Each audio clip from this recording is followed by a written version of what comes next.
Sabay. Sabay. Ulo. Bang.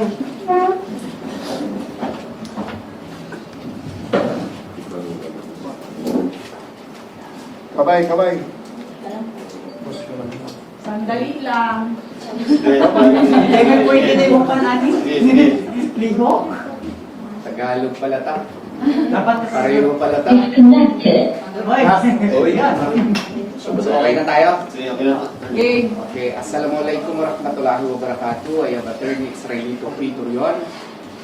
With me on my right side is Attorney Resi Rezada. And on my left is Attorney Reginald Santiago. Other lawyers are likewise here.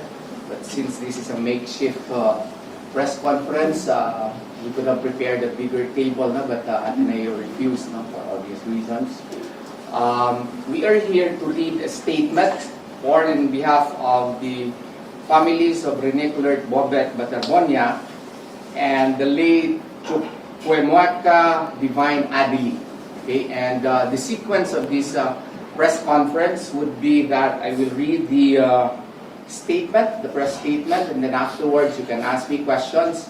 If I could not answer your questions, my co-lawyers could help me, assist me.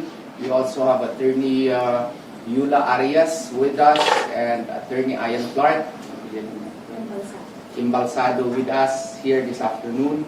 And we represent the family of Rene Coulert Bobet Batarbonia. And the family of Divine Adili has likewise signified their intention to secure likewise our services in order to enforce their rights, no, against any responsible persons for the untimely death of their beloved son. Okay? Let me begin. Rovelyn Batarbonia is still in the process of bringing her son home. Rene has not yet been laid to rest. She remains in grief so profound it defies description. A grief made heavier by the fact that she learned of her son's death, not from a university official standing beside her, but from a phone call she almost did not answer, thinking it was a fan ordering jersey merchandise of her son. She confirmed that Rene had truly died through a video call, looking at his body on a screen, alone and in transit. Mahirap kami, pero malaki ang respeto namin. Sana maintindihan ninyo. We are poor, but our dignity is immense. That dignity demands truth. The family of Chukwuemeka Divine Adili mourns in Nigeria, waiting for answers from a country that promised to take care of their son. Their grief is no less. Their right to the truth is equal. Rene Coulert Bobet Batarbonia was 18 years old. He was the second of 7 children born of Rovelyn and Rene Sr. in Talacugon, Agusan del Sur, a family that measured hope in the inches their son grew and the trophies he carried home. He was their greatest hope. He told his coach in Davao that he would not come home for 5 years because he was going to lift his family out of poverty. He meant it. He was the kind of young man who meant what he said. He left Talacogon for Manila on June 4, 2026, carrying everything his family had ever dreamed for him. He was 4 days into that future when he died. I repeat, 4 days. Chukwuemeka Divine Adili was 21 years old. He came from Nigeria to the Philippines with a dream that only the truly brave carry across an ocean. He wore the Blue Eagle uniform with genuine pride. His family received him back in Nigerian soil, in a land that never knew him as a Blue Eagle, only as a boy who left and did not come back. Those were sons.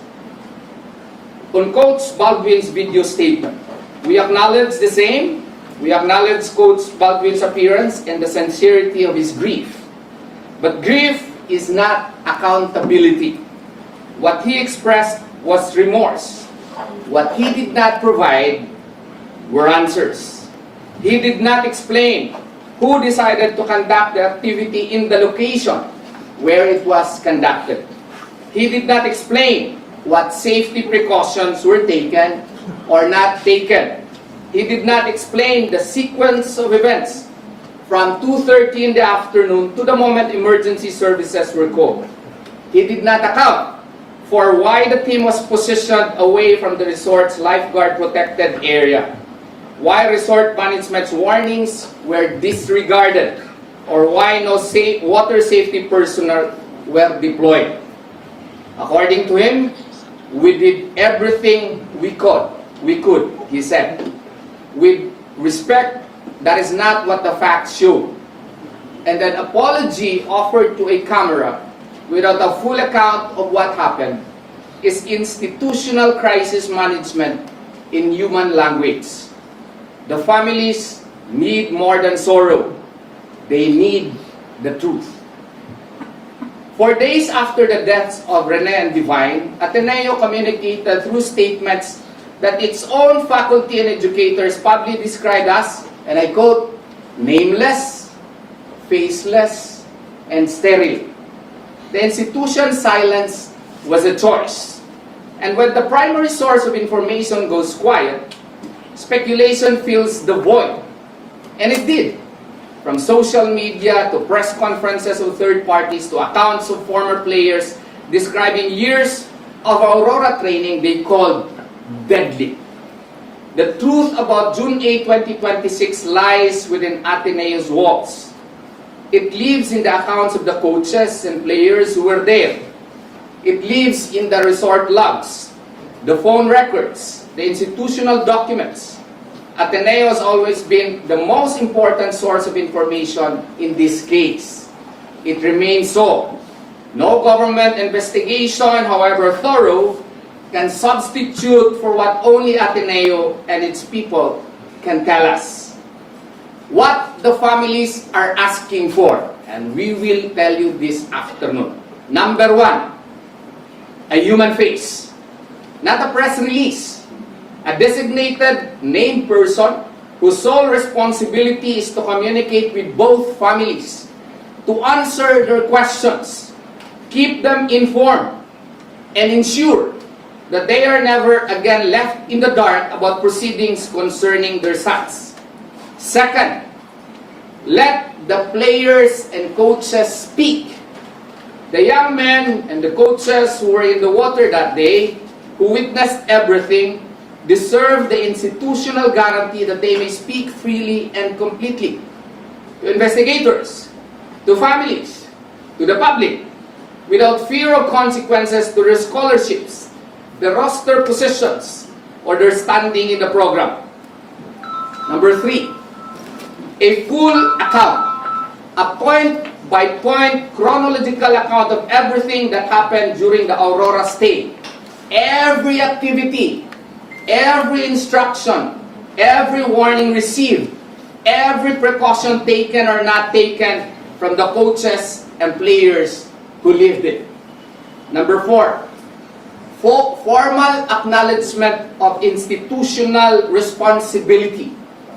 Not condolences, but a direct acknowledgement that Rene and Divine died under Ateneo's watch during an Ateneo activity, and that the institution accepts responsibility for what happened and what was not done. Number five, proactive unconditional support for both families, offered freely, without conditions, without quick claims, as an act of justice, not strategy. Ateneo de Manila University is a Jesuit institution. Its values, magis, cora personalities, men and women for others, are not merely institutional branding. They are a promise made to every student who walks through its gates and to every family that entrusts their child to its care. Rene chose Ateneo because he believed in that promise. Divine chose Ateneo because he believed in that promise. Their families entrusted their sons to Ateneo because they believed in that promise. Ateneo's own faculty wrote publicly to the university president, and I quote, come forward in person with humility and acknowledgement of wrongdoing and lapses in judgment, risk mitigation, communication, and care for our students. End of quote. These are not the words of adversaries. They are the words of Athenians who believe the institution is capable of more than it has shown. Its alumni are asking. Its students are asking. Its faculty are asking. Its own community is holding a mirror to the institution and asking whether the values it professes are the values it practices in the hardest moments. According to the prayer of St. Ignatius of Loyola, I quote, "To give and not to count the cost, to fight and not to heed the wounds, to toil and not to seek for rest, to labor and not to ask for any reward, save that of knowing that we do your holy will." End of quote. We call on Ateneo de Manila University, therefore, to leave that prayer now. Not through lawyers, not through managed statements, PR, but through truth, accountability, and the full force of the compassion it has always claimed at its own. The families of Rene and Divine are not asking for war. They are not asking for spectacle. They are asking Ateneo to be what it has always said it is. There does not have to be years of litigation. Again, there does not have to be years of litigation. There only has to be what Ateneo has taught for a century. The examined conscience, the honest admission, the genuine reckoning, and the commitment to make things right. Discernment, the practice of sitting with the truth, however uncomfortable, and choosing freely and deliberately the right thing over the easy thing. The right thing is not silence. The right thing is what Ateneo has always asked of every student who passed through its gates. And that is the courage to do what is right, because it is right. Only the truth, honestly told and genuinely owned, can begin to bring peace to the souls of Rene and Divine. Not a verdict, not a damages award, not a press release. Peace for two young men who deserve so much more than 4 days, who carried their families' dreams across provinces and oceans, who trusted an institution with their lives. Rene wanted 5 years, he had 4 days. Ateneo knows what to do. It has always known. The question, and the only question that remains, is whether the institution will choose freely and finally do it. For Rene, for Divine, for every Blue Eagle yet to come. And I end this with a most heartfelt statement. Ateneo de Manila, practice what you preach. Thank you. We are now ready to answer any of your questions. Attorney, is the admin management reach you out? Not yet. Not ever. Since we were there last June 9 in Arlington Memorial, the coaches were there and they talked to the mother of Rene, but there were no clear statements as to what really happened.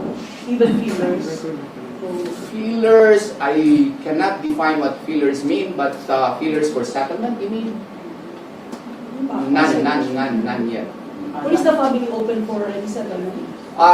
The families, as what I told, the families want the truth. And whatever comes after is up to Ateneo. Attorney, you said na kaya na rin magkakasan for any... Not yet finalized, but they just told me, first they contacted my staff, one of my lawyers in the mother of, yes, Hili.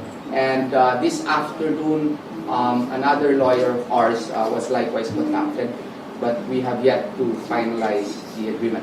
I asked this, baka naman may nalabasan naman na issue na Oo nga. Let's leave that, no? Kasi sana huwag politikahin po itong pagrepresenta namin. Kami po yung mga taga-Ateneo din. Kaya nga nagtataka kami bakit ganito ang reaksyon ko ng Ateneo. Ang tinuturo sa amin nung nandun kami sa Ateneo de Davao Law School ay iba. Kaya nga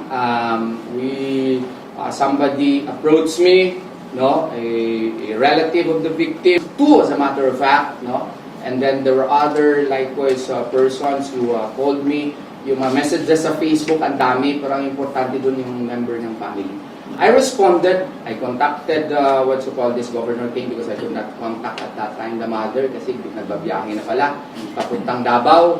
So somebody told me, informed me in fact, who gave me the number of Governor King, one of my former students in the past who also happened to be a lawyer already, who is from Talacogon. He was the one, or she was the one who gave me the number of Governor King. I contacted Governor King and I told him, somebody contacted me and I'm willing to render our legal services, and I emphasize pro bono. So yun po, so siya yung nagtawag sa mother po ni Governor King. Ganun po ang nangyari. So, huwag na natin politikahin yan. Let's leave that. So to be clear po, attorney, no ambulance chasing happened. Bakit naman kami nag-ambulance chasing? Kilala niyo ako dito sa Davao, bakit ko pa kailangan gawin yan? And then there Oo. will be no possible champertus agreement. No. Grabe naman yan. No, that's, sa iba naman, kung gusto niyong tumulong sa amin, welcome kami. Marami na pong mga Manila lawyers na nag-signify ng tulong sa amin, and we welcome them. No? May mga iba nga na nagbigay sa akin ng mga legal articles nila, one of which is a dean of a law school, likewise, a friend of mine. And I welcome yung mga tulong po nila to give us more legal fireworks or legal part of our legal arsenal. Maraming pong salamat sa kanila. Hindi po ito kompetisyon. Kailangan natin mabigyan ng hustisya yung pamilya ng mga Batermonia at Even Nagilid. other firms are welcome to... They can, of course, go through me if they want to help. Of course, we will evaluate kasi kaso po ito, kung baga, giyera po ito eh. So, i-evaluate naman din natin. Baka Trojan horse din, no? So, hindi naman ako kahapon lang naging abogado, iho. No? 28 years na rin tayo sa practice. Oo, yes. Yes, sir. Yung mga bagay na yan, transparent kami dyan. And in handling cases like this, no? Kasi ito, sa insidente ito, posible ito, kulpa kriminal, kulpa kilyana, kulpa kontraktual. And then, bottom line kasi nito is whether or not there was negligence and the possibility of a compromise. Even the courts would even encourage mediation, di ba? Alam natin yan. Yang mga bagay na yan, pamilya na ang mag-decide niyan. Kung mag-decide ang pamilya niyan, wala kaming magawa. Kasi that matter involves compromise, and compromise requires the consent of the principal, and the principal is the family of the victim. Attorney, question lang. I just want to clarify whether na umabot ba sa inyo na earlier may reports kasi the people involved there, the players, the coaches were asked to sign an NDA. Paano po sila makakasalita? If it's true, kung may NDA na po. Nakaabot sa amin yan. And as a matter of fact, kaya nga part sa aming statement na sana naman the players na, di ba, second, yan yung the players should be given the freedom to speak, and the coaches as well. It was yung una talagang hiling ng pamilya. Yung mama, ang tagal namin kagabi, no? Yung ano ba talaga ang nangyari, yung full account. Kasi hindi niya alam talaga ano yung full account. Pero on our own, kami naman, we are conducting our own investigation on the matter, no? Aside from coordinating with the CIDG as well as the NBI, we gather facts. Meron na kaming preliminary understanding with the CIDG na makipag-coordinate sila sa amin at sana naman ikonsultan nila kami, especially the preparation of the affidavits. Kasi kami, we are also preparing our own. So, mag-compare notes kami. So, yung matter na yan, nakaabot yan sa amin. At sana po, hindi totoo yan na meron silang NDA. Alam ko yan kasi I'm a lawyer of 28 years already. So, maybe yung strategy nila is silent muna kayo ha, NDA tayo ha. Pero iba ito, estudyante nilang namatay dito eh. Ang babata pa, 18 years old eh. May 26, nag-18 si Rene ha. Bago lang talaga. June pa lang tayo ngayon. Estudyante nila, huwag na tayong maggamit-gamitan yung mga legal strategy ng mga NDA. Ang kailangan dito is proactive transparency. Para malaman natin na, di ba Ateneo mahilig ng accountability. O, di ba? They call it accountability even from their own students, even from other persons. Siguro, tumingin sila sa, sa mirror at sila din dapat accountable. Kaya nga ang last statement ko, practice what you preach. Attorney, speaking of accountability. Pwede ba ma-avoid ang NDA if ever? Well, if it is against public policy, all lawyers know that. If it is against public policy, it cannot hold water. All lawyers know that. Speaking of accountability, attorney, do you believe this case could set an example of accountability in similar incidents involving student athletes? Yes, this is a defining moment. No? Although there are cases in the past, which already even the Supreme Court has ruled upon such cases. But again, this case would give a very apt opportunity again to guide as to future actions on the part of schools as well as coaches. So that there can be clear guidelines as to what to do in cases of off-campus activities. Hindi ba ikabulitan na po pa rin? Do you think, John, Hindi ba ikabulitan na? Baka sabihin ninyo ako lang nagsasalita ha. I will let my Assistant Dean of JMC Law School, who is our civil law expert, answer that question. Lapit lang sa mic. Lapit lang sa mic. Lapit ka po sa mic. So there are a lot of causes of action that we are looking into. I think has also been widely and publicly discussed. Causes of action like quasi-delict. We're also looking at criminal negligence, contractual breach as well. Those were discussed. I think the topic about loco parentes, the school and administrator as well as the teachers, special parental authority over its students, whether it is in campus or off-campus activities for as long as they are states and school sanctioned or it was authorized by the school. Of course, if there is any death, for example, in this particular case, the school or the institution might also have some liability. I would also like to add that I am sure the public also knows that the Commission on Higher Education also have an existing memorandum or regulation that should have been complied, by the institution, by the coach, the coaching team, before they had their boot camp or activity in Dipaculao, Aurora. So this is also one thing that we are looking into, and which is why we are also very dependent, on the results or outputs or outcome of the investigation by government agencies. Because, as Attorney Torreon has mentioned, the repository of information is Ateneo. The witnesses are the coaches and the players themselves. The documents that would show the who authorized the activity, who allowed the students to be off campus. All this information are within the control and possession of Ateneo. And we can only establish that either when they proactively become transparent, when they volunteer the information, or if they cannot, then when they are legally compelled to do so. And that is the role now of our government agencies through the investigations that they are now conducting. And we're, thankful also for the PNP, NBI also there, the sports stakeholders panel also very proactive, and we thank them as well. And we just hope not just, full cooperation from the institution, but as well as, proactive transparency, as what we have repeatedly mentioned. Before that, so that there will be a full answer, Assistant Dean Resi Rizada Nolasco was talking about CHED Memorandum. That she is actually referring to CHED Memorandum Circular 63, series of 2017, which governs all off-campus activities of all higher education institutions in the Philippines, including Ateneo, regardless of its autonomous status.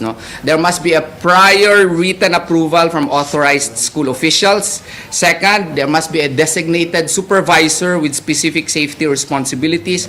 There must be a medical officer or first aid personnel. There must be a detailed risk management plan. There must be an informed parental consent, informed parental consent, coordination with the local government unit at the destination, and there must be adequate emergency action protocols. No. So these are the requirements before you conduct an off-campus activities.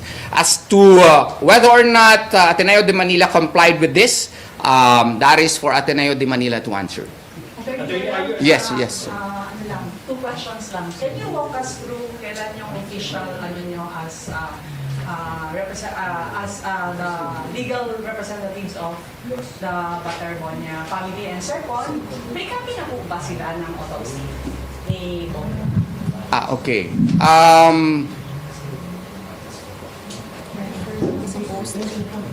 I think we became, may nagtawag kasi sa akin, tapos may nag-text, bakit relevant ba talaga yan?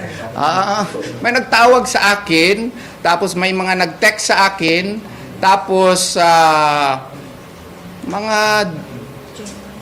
June 9 ata, early morning eh. Oh, June 9, mga evening pa lang, dami nang nagatawag sa akin. I received a call around June 8 in the evening. Because ano pala itong nangyari? Itong sa Facebook ba ito? Oh, yun. Okay. Sige, tingnan natin.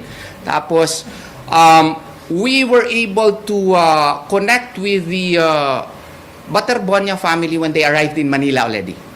My associate in Torion Bondoc Law Firm, I instructed them, okay, we have been given the go signal already by the family to act, but we have to contact the mother herself, okay? The family, the relatives know, but the mother herself, hindi pa niya alam.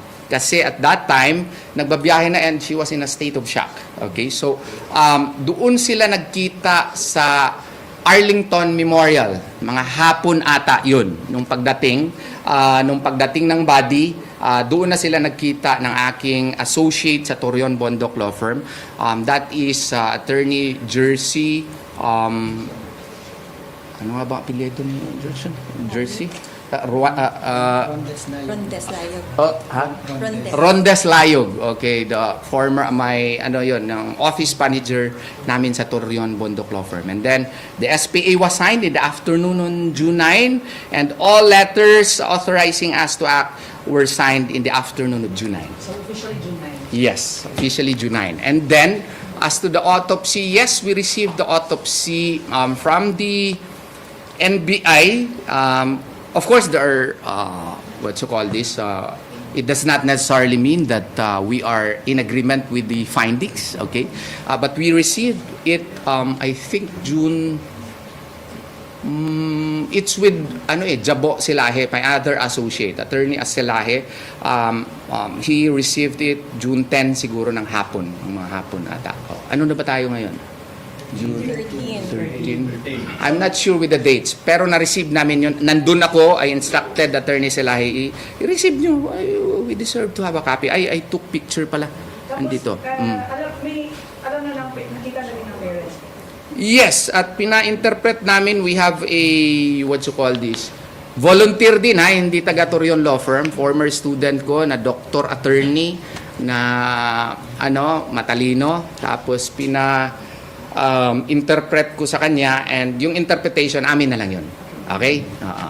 So, Let me add lang. Yes. May addition si Let me add lang po, I would like to come into the defense of Attorney Toriono, and that's why I was wondering why it became such, a news very quickly. This is not the first pro bono case of the law firm.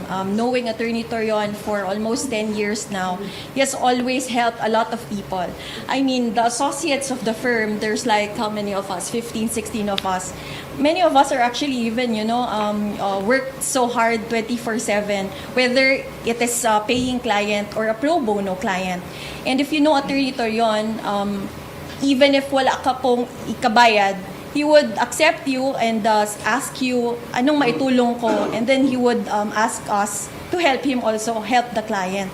So maybe when Attorney Torion was contacted by several friends or relatives of the victim, it was knowing his character, knowing what he has done for the past 28 years as a lawyer, he did what he usually does, extend help. Maybe nauna lang po siya No, maybe nauna lang din po kami on the scene, and we're thankful that we have 2 law firms now, one in the Torion and Bondoc law firm, and there are like 4 or 5 lawyers in the firm. There's 15 of us here. So it was really a collaboration. And in fairness to all the lawyers, I mean, they were there. I mean, Attorney Jersey was there accompanying the family, talking to the family, comforting them as well. You know, I mean, if other lawyers also would want to come, they're free to offer their help as well.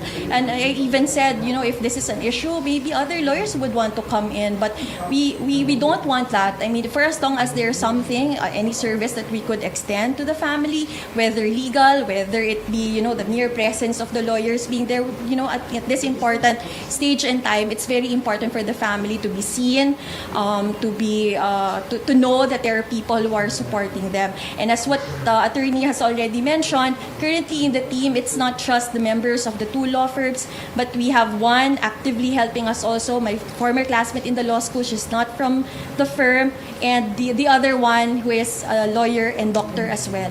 So, and I also have alumni who manifested and signified their willingness to help. And what we did and requested for them, if you wish to help at this point in time, knowing the sensitivity also of the data and all that, you could perhaps give your views or arguments, which we could, you know, use or utilize should this case reach the court, or should a formal complaint be filed. So, Attorney, are we questioning the first autopsy report? no, I'm talking about the engagement of the law firm. So I really just hope that that issue is already settled. The family, you know, the lawyers of the firm are also with the family as well. So sana lang po hindi na lang maging issue na magtulungan na lang po tayo. In fairness to Attorney Torion, ganun lang po talaga ang character niya. Siya lang po ang nakikita ninyo, pero marami po kami mga abogado sa law firm. In fact, this is perhaps the first time I've spoken in public. I've always, you know, maintained quite a private, I'm behind the curtain, you know. Attorney Torion is the face that you see for the firm, but there are so many of us in the family that's helping the clients that we help at the moment. Sa amin kasi sa opisina ganito sa amin sa opisina, I just give the instruction, provide the legal framework, the legal direction. Sila po tumutulong sa akin. Actually sila po yung matatalino, ako hindi po. Oo. Attorney, what sets the case of Baterbonia? Parang iba siya sa ibang pro bono na case na... Well, maybe because of its prominence.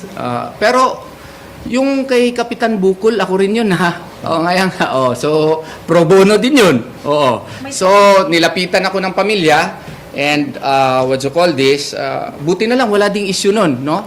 So, nilapitan ako ng pamilya, pro bono din yun.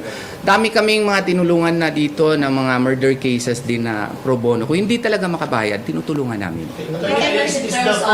Ito siguro sa media coverage siguro kaya nagkaganito. At saka siguro yung, let's admit it, identified ako sa mga Duterte. Identified ako kay Pastor Apollo Kibuloy. Identified ako kay Senator Bato de la Rosa. So, siguro dahil dyan, maski gaano ka pa kagaling sa kabilang kampo, wala, tae ka. Parang ganun ba? Yun ang kagad. Nilalagyan kaagad nila ng kulay.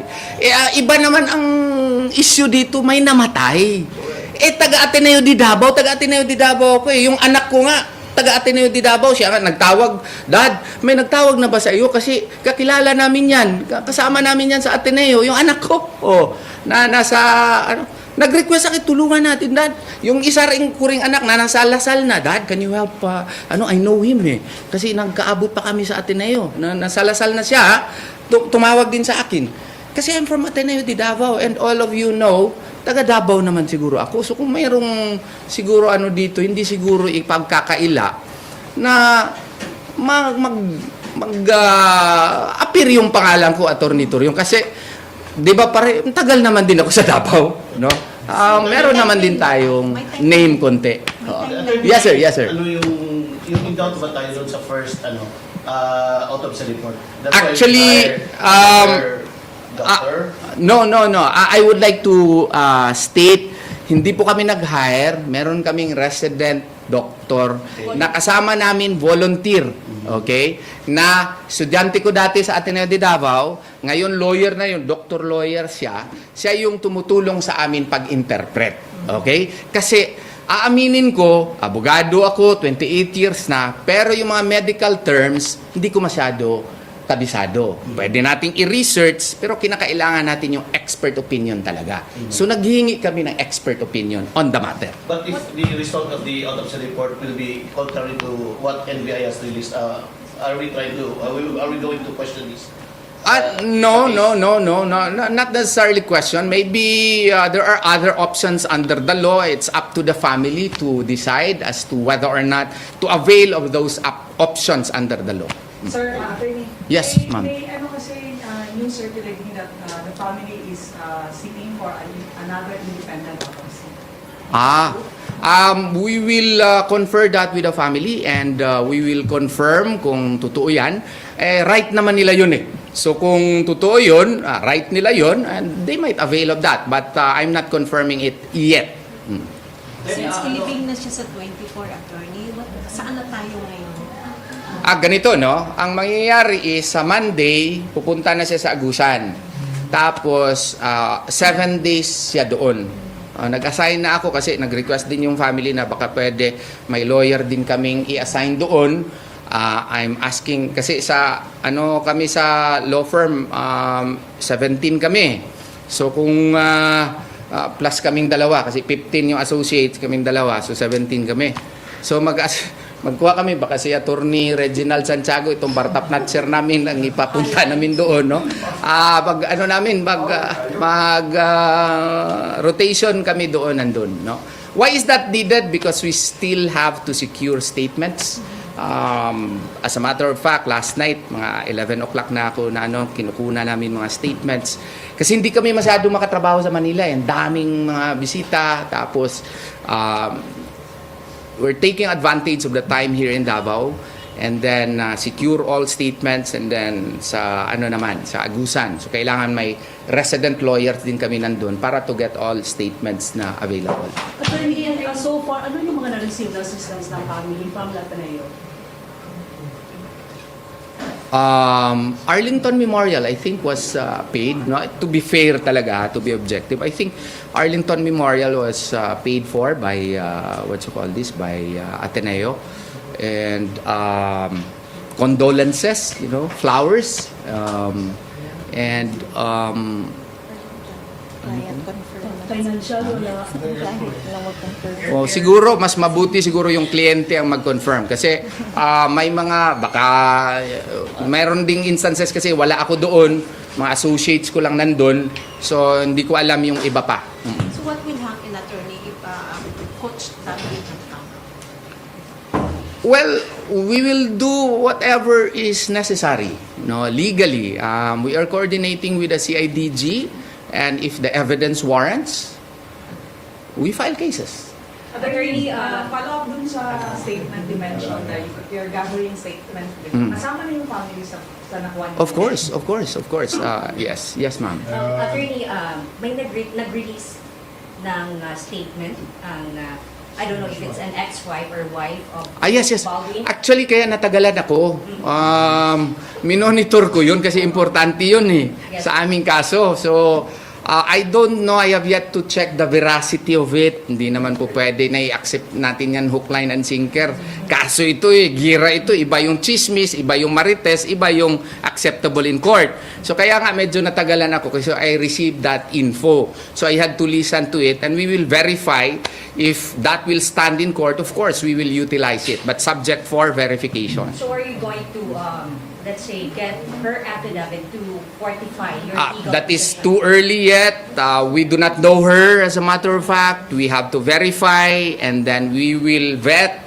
And if all of the requisites for a court testimony are met, then I might perhaps send Attorney Reginald Santiago to, Canada ba yun?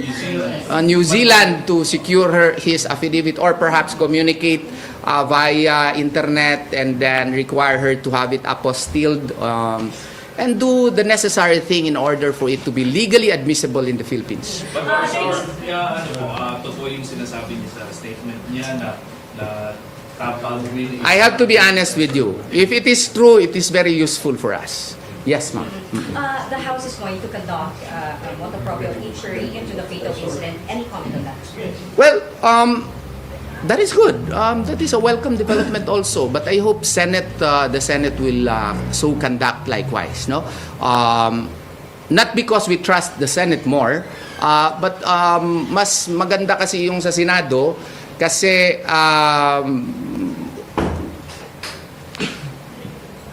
mas maganda Senado. Yes sir. Oo. If you will be the lawyer of the other side, saka na ikaw maging lawyer sa Ateneo? Ateneo. Di Manila? What are you going to do? Hindi nila ako mag-speculate, my good friend. Hindi nila ako mag-speculate kasi mahirap na. Ang daming matatalino niya, kaya nga minamaliit tayo ditong taga Davao eh. Daming magagaling nila, hindi na nila kailangan si Attorney Torion. Kaya nga, di nila ako mag-answer dyan. Inumeron ka ba na maging lawyer din ni Adeli? I have to confirm that, yes. But we have to formalize everything because this is a very sensational case. I might be accused again of ambulance chasing. My golly, no? This first time that I am accused of ambulance chasing in my 28-year law career, no? So we have to specify everything, discuss it with the family, and sign documents. Lastly, chances of winning against the Only Allah subhanahu wa ta'ala knows that, but so far so good. Attorney, the PNP CIDG identified 2 persons of interest. Do you know them? No idea yet. But I have an inkling, but I will not tell you. So no, no coordination with the authorities yet dun sa investigation? We are coordinating. And as a matter of fact, we are communicating with the chief of CIDG and the one in charge of the investigation. As a matter of fact, we had a discussion yesterday. But as to the details of which I cannot reveal. Sir, What about Ched? Are there any coordinations with Ched? Ched, yes. I was able to talk to Chairman Gregorio. I think yun yung and It's PSC. PSC pala yun, sa PSC si Undersecretary, nagka-meeting kami, USEC ng DepEd, and then PSC head, and we had a conversation, long conversation, and the PSC was conducting its own investigation insofar as the coaches are concerned. The CHED likewise is investigating insofar as the school institution itself. And CHED gave a tulong, abuloy sa pamilya. I don't know if the family received it, no? I think they gave 250,000 pesos. Sa PSC pala yung nagbigay. Oo. So, yung CHED, ongoing din yung investigation din nila. Attorney, what was the response of the family when Coach Baldwin says, I'm sorry? I have to say this, yung mother sabi niya, it's not enough. Kasi ang gusto niya yung katotohanan. Nandun yun po sa aming statement na kailangan magiging, kaya ako kasi hindi ako hilig pag mag-press ko na ako, hindi ako hilig pero sabi nila, Attorney Resi Rizada, we have to write it down, pakita sa pamilya, okay sa kanila. So, para meron talagang basis kami, ang sabi kasi ni ma'am, hindi enough yun. Dapat pinakita ko anong nangyari, sinong nag-utos, yung blow-by-blow account daw kung anong nangyari sa kanyang anak. Oo. Yung accountability daw dapat. Oo. Hindi pwede daw magsabi na sorry tapos hindi siya sabihan kung anong nangyari. Yun yung kanyang Tsaka yung response daw ng Ateneo, napakakulang.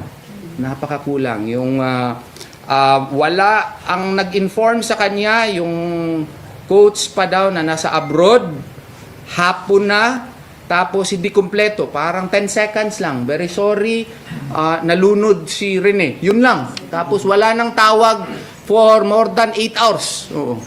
So, hindi pa niya alam kung anong gawain kasi wala siyang pamasahe papuntang Manila. Buti na lang si Governor Cane tumulong sa kanya. Oo. At si Governor Cane ang nag-arrange ng kanilang trip to Manila. Tapos, di pa siya maniwala na patay yung anak niya, August 9 na niya na-confirm kasi nandun na yung no. June 9 na niya na-confirm. Nandun na yung kanyang relative na nandun sa Arlington Memorial video call. Nakita niya yung anak niya, nagtataka siya bakit nagbula-bula pa daw ang baba. Wala limpyo, napay mga balas. Oo. Wala man lang daw ilisi yung anak. Hindi man lang binihisan, no. Basa pa yung suot, no. Yun ang kanyang mga hinanakit po. Attorney, given the seriousness of this case, attorney, allegations that coach staff, are there any legal steps being considered to prevent coach staff from leaving the country? We did already. As a matter of fact, I think June 9, we wrote right away a letter to the Department of Justice, care of the Bureau of Immigration for the issuance of an ILBO, no? Immigration Lookout Bulletin Order, supposedly to, keep watch as to whether or not Coach Baldwin will leave the country. And I think the Department of Labor and Employment also sent a notice to him to determine whether or not he has a valid alien employment permit, and that augurs well to our purpose likewise, because if he has no alien employment permit, then any and all employment by Ateneo of him without this requisite would be void, and therefore his presence in Aurora Baler would be questionable legally. So all of these matters are now being undertaken, and I hope and pray that this will lead to the truth as to what happened. Are you done getting statements sa Aurora side po? Aurora province? Wala pa. Nahihirapan kami doon, honestly. But there are progress that are happening. The details of which, of course, I cannot reveal to you. But we are doing everything we can so that we can have a full picture as to what happened on June 8 of 2026. Pero PNP report sila na po? Ha? Yung report ng PNP from... Medyo hindi kami happy doon sa Aurora report, no. I think it was a very premature declaration that no foul play, accident lang daw. We already intimated our feelings to the CIDG as well as NBI in front of Mother. And pati siya, na-shock, bakit daw nagsabi na kaagad yung Aurora na aksidente yung nangyari. Ang bilis-bilis daw ng investigation. Kung ganun, hindi pa nga niya alam anong nangyari. Meron ng finding na kaagad, no? She found it very questionable. And we intimated that to the CIDG, and CIDG head of the investigation told me that they are doing something to correct it because according to him, it was not the right thing to do. Is it sa part po sa family ni Baterbonia po, is it possible for the family na mag-demand something from the school, for example na there's something na circulate po na yung school kung sasagot sa education ng mga siblings ni Rene, is it possible po or responsible po? It's really up to the family, no? Kasi kami pong mga abogado, nag-iingat-ingat kami sa mga bagay na yan. Kasi baka makakusahan kami na dun ang aming pag-handle ng kaso patungo dyan. Hindi po. We are actually preparing for the worst case scenario. We are doing anything and everything that we are imagining that there is no settlement and cases would be filed. If there are settlements along the way, that is a matter that can be decided only by the family. That's not a decision that can be made by us. Actually, going back to the prominence that you've mentioned, kasi you're Apo Duterte and yung ad mo naman is parang pagnapakaan, anti-Duterte naman. Do you think this will also naging sensational itong si kay Rene? I could not speculate on that. No, maybe it's contributory, but I think the fact that Rene was a very promising young basketball star. Imagine 18-year-old ang galing mag-basketball tapos galing sa kahirapan at naging magiling na basketballista. Yung uniqueness ni Rene ang dahilan nito. Oo. Going back yun sa points na 5 points na ni-mention mo kanina na parang disregard ng school yung policy or yung parang reminder ng resort. May I know kung source din po? Yung source? Sino nagsabi po? May interview yung may-ari ng resort himself. So, yun ang nagiging nagiging basis namin. Kasi na-interview siya sa TV, so sinabi niya sa TV, so I presume that he will stand by it because na-recorded na yun na nagsabi daw na they were given such warning, yet the Ateneo team decided to proceed. And they were even allegedly told na just leave us alone, we will do this o ganon. So as to whether or not that is true is up to the resort owner if he will execute an affidavit to that effect. But I believe since he declared it on TV already, he will stand by his word. I think before also, the resort owner granted an interview regarding that. He was interviewed as well by the NBI, so perhaps that particular statement may come out from the investigation report of the NBI as well. Attorney, ikaw pa ba dun sa dun na resort sila frequent on the boot camp? We have information 2016, 2017, basta at least 4 times na daw sila doon. The same resort? Same resort. Attorney, But that is raw information. We do not have an affidavit yet to that effect. But we have a source, but we do not have the affidavit of the source yet. Okay. Attorney, may lumabas na report, drowning or choking? I could not, yung nasa nasa papel is asphyxia daw. So yung asphyxia parang wala ng hininga. So let's leave it at that. Most recent conversation with Divine's family, the morning. Hindi ako nakausap. Unang nakausap niya was my associate, Attorney Selaje. Yung kanina, sino nga ba yun iha? Kay Attorney Selaje was I think June 10, before nadala dito.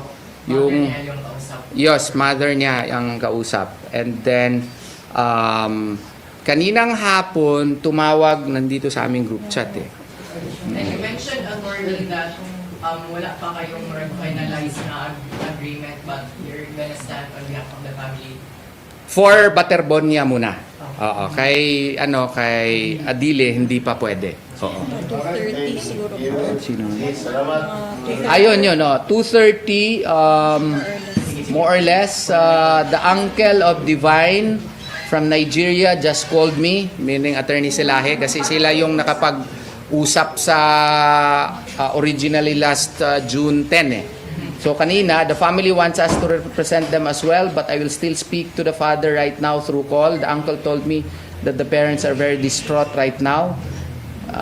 Other information, di na pwede isabi. But that prompted you, attorney, to speak on behalf of the press release? I have to do that because nag-signify na sila.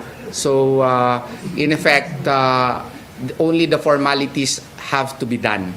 So, kung hindi ko rin sabihin, baka, they might also, express why we did not include them. You have to understand, nasa Nigeria sila may papel na kami. Of course, babasahin pa nila yon. Pag they will process the same tapos pabalik dito. Takes time. Attorney, do you have an info na dumating na yung body ni Divine in Nigeria? Sa Arlington. That information, kaya nga we have to correct it yung nakasulat dito, nasa Arlington pa ang body. But they are processing the body to be sent to Nigeria. Yun po ang correct na info. Attorney, last na attorney, after 5 days, how is the family right now? Yun nga, kagabi, merong nakapag-smile kay ma'am. Ma'am, ha? Si Gerald. Gerald Anderson. Oh, na-smile siya. Oh, na-smile siya. Ano, What is your message would you like to give to those to the public and to those seeking justice to Rene Esteban? Well, we hope and pray that Ateneo de Manila will practice what they preach. No? I know that it is hard to process the events that transpired, but I know that they are godly. The management itself is known to be very religious, and I hope that they will do the right thing. Let us not add more to the sufferings of the family, and I hope they will do the right thing, and that is to reveal the entire truth, not hide under complicated legalese, and own what has to be owned by them. Yun lang po.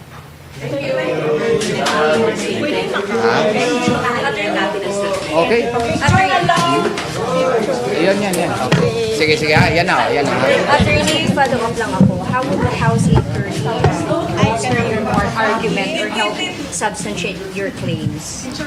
Well, if they will really do it, they will hopefully be able to gather more facts, and that's what we need right now. Gather more facts, and I hope they will also exercise their subpoena powers to require the students to testify as well as the members of the coaching team, because we really want to know what happened last June 8, 2026. Statement of the bulge.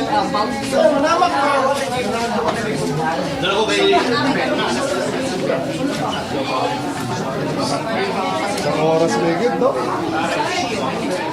Simula.